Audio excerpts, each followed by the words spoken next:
Bene. Piacere. Piacere. Potete combattere per Dio! Per il paese! Per la famiglia! Non mi interessa! Ma combattete! These characters fight while talking. So I want to ask you if, in your opinion, hate on social media is the modern version of it. Man, yeah.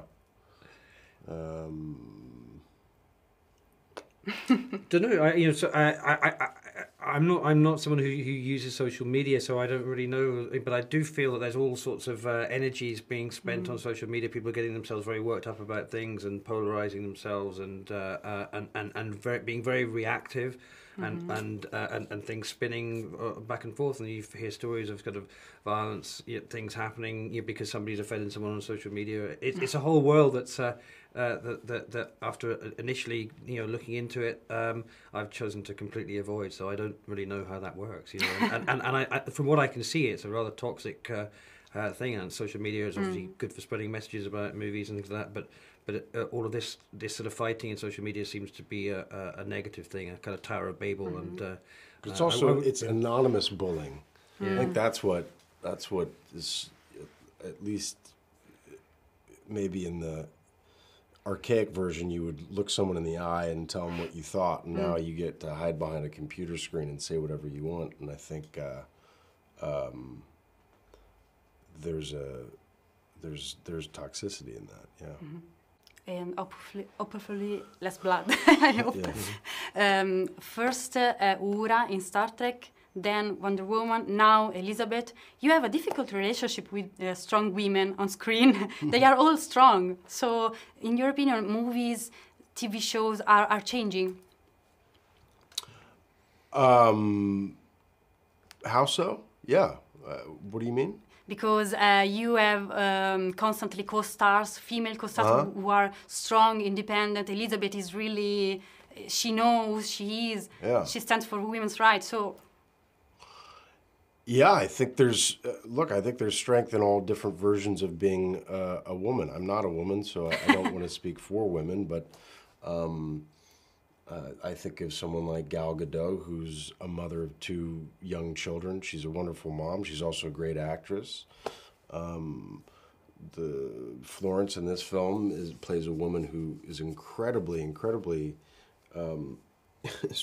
someone asked me yesterday about Florence and the Me Too movement, and if we had, because there were so many men on set, if we had like a conversation with her to make her feel comfortable. And I said, if there's one person on planet Earth who could handle herself amongst anyone, it's Florence.